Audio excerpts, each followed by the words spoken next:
Utiliser les petites îles comme laboratoire d'observation des écosystèmes, c'est bien. Mais quand l'homme les a déjà tellement perturbés, il faut commencer par réparer. Ici, à l'île du Grand Rouveau, il fallait enlever les rats et les griffes de sorcières. Et ça, c'était vraiment prioritaire.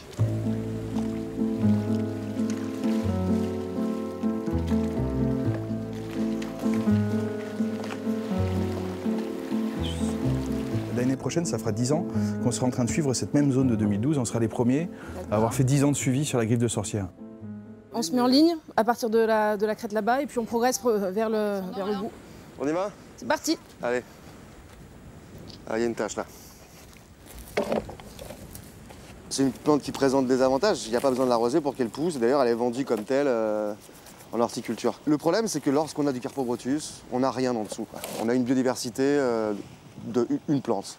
Donc ça, c'est un problème parce que nous, ce qu'on veut, c'est de la diversité biologique, génétique sur nos îles. C'est chouette ces petites fleurs violettes là. Ouais, c'est beau, hein? Ils sont très très beaux. C'est indéniable. C'est un problème qu'on avait d'ailleurs aussi au début de l'arrachage. C'est qu'on a eu des plaintes en fait des administrés, des visiteurs, des gens qui venaient ici, que leur belle île verte, qui était malgré tout recouverte d'une espèce invasive, est devenue grise parce qu'on avait arraché ces espèces-là. La lutte contre les espèces invasives, c'est une politique environnementale à moyen terme. Ici, ce qu'on a décidé de faire quand on a fait le bilan du patrimoine naturel présent sur l'île, c'était d'essayer de retrouver un écosystème provençal, insulaire, le moins perturbé possible. Et il se trouve qu'il y avait déjà deux espèces qui perturbaient fortement l'équilibre de ces écosystèmes. C'était le rat noir et la griffe de sorcière qui occupait tous les espaces que vous voyez tout autour de moi, là. Le rat et la griffe de sorcière, sur les îles de Méditerranée, ont un comportement, un effet un petit peu de synergie.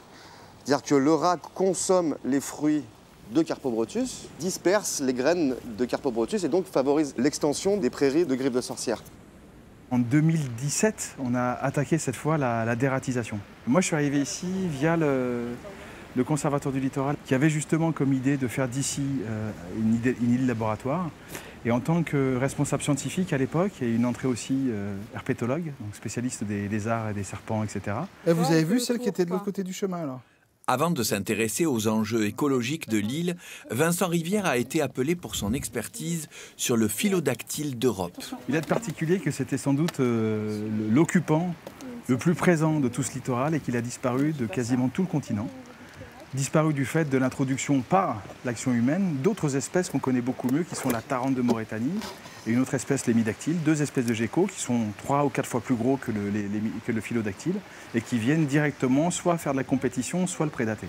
À force de faire venir des bénévoles pour donner des coups de main, le Conservatoire du littoral a initié la création d'une association, PIM, qui est devenue co-gestionnaire de l'île du Grand Rouveau avec la ville de Sifour. PIM, donc c'est Petites Îles de Méditerranée. On s'intéresse aux îles de moins de 1000 hectares, donc généralement qui sont très peu urbanisées, un haut degré de naturalité. Et donc les enjeux, c'est principalement la biodiversité, un peu la pêche et un peu le tourisme. Aujourd'hui, l'île du Grand Rouveau sert d'exemple. Du Maroc au Liban, l'association exporte ce système de gouvernance qui associe collectivités et ONG. Le mode d'une association, de fonctionnement d'une association est plus plastique qu'une institution. Et le travail sur une île, c'est-à-dire devoir travailler le week-end, devoir adapter ses horaires, devoir faire des suivis de nuit, de jour, effectivement sont plus adaptés à une structure un petit peu plus légère comme une association. C'est parti. Tout ce qui se passe ici, ce qui est intéressant, c'est que même si on est sur un tout petit micro-territoire isolé, en fait, grâce à l'initiative PIM, on se retrouve connecté avec un ensemble de micro-territoires isolés tout autour de la Méditerranée.